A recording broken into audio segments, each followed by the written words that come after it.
మహిళల కోసం central bank of India ఇప్పుడు మీకు అందిస్తోంది గృహ రుణం అతి తక్కువ వడ్డీ రేట్లకే ప్రత్యేక సెంటు గృహలక్ష్మి. పూర్తి వివరాలకు వెంటనే సంప్రదించండి 18003030. హైడ్రా వెనక్కి తిరిగిన పక్కకు మలిగిన నీళ్ళలో కట్టిన ఇండ్లను కంప్లీట్ అయిన ఇండ్లను కూల్చేయకుండా హైడ్రా పనితీరు మీద రాష్ట్ర ముఖ్యమంత్రి పనితీరు మీద ప్రజలకు అనుమానం వస్తుంది. నేను చాలా స్పష్టంగా చెప్తున్నా, నీళ్ళల్లో ఇల్లు నిర్మాణం పూర్తయిన బ్యాంకులోనున్న 10 ఏళ్ల నుంచి ఆ ఇళ్లలో ఉంటున్నా అవి కూలగొట్టాల్సిందే.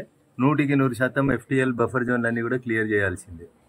ఆ పేద ప్రజలు ఎవరైతే అక్కడ ఇల్లు కట్టుకొని ఉంటున్నారో వాళ్ళకు కోకాపేటలో మనిషికి 100 గజాలు 200 గజాలు 250 గజాలు ఇచ్చి వాళ్ళకు ప్రత్యామ్నాయ ఏర్పాట్లు చూపించాల్సిన బాధ్యత ఈ రాష్ట్ర ముఖ్యమంత్రి మీద ఉంటుంది.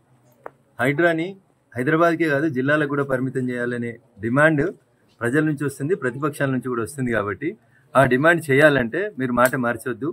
కట్టిన ఇండ్లని ఎవరి అయినా సరే కూలగొట్టాల్సిందే.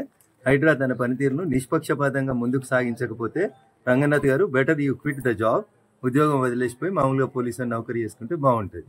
ప్రజలకు న్యాయం చేయలేని ఏ కుర్చీలైనా ఎవరైనా కూర్చోవడం అనేది సమంజసం కాదు. బాలస్వామి టెంపుల్లో కొంతవరకు దాతల సాయంతో ప్రభుత్వ సాయంతో వచ్చినటువంటి కార్యక్రమంతో సీసీ వేసే కార్యక్రమాన్ని ప్రారంభించినాం. గ్రామస్తులు పార్టీలకు అతీతంగా అందరూ కూడా సహకరించి దాన్ని పూర్తి చేసుకోవాలని సవినయంగా ఈ సందర్భంగా అప్పీల్ చేస్తా ఉన్నాం. గ్రామంలో ఉన్నటువంటి రైతులు సుమారు 400 మంది రైతులు ఆ మల్లన్న సాగర్ కాలువ నిర్మాణం పూర్తయింది. ఒకవైపు నుంచి ఊరు వైపు నుంచి పొలాల వైపు వెళ్ళడానికి ఆ కాలువ వైపు పైన ఒక బ్రిడ్జ్ కావాలని కోరడం జరిగింది. ఇప్పుడే సంబంధిత డిఈ గారిని ఆదేశించినాం. ఈరోజు మధ్యాహ్నం వరకు డిఈ గారు వచ్చి అక్కడ కాలువ పైన బ్రిడ్జ్ కట్టడానికి కావాల్సినటువంటి ఎస్టిమేషన్స్ రెడీ చేస్తారు.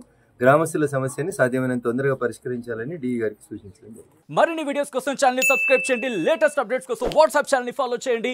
అండ్ లింక్ డిస్క్రిప్షన్ లో ఉంది.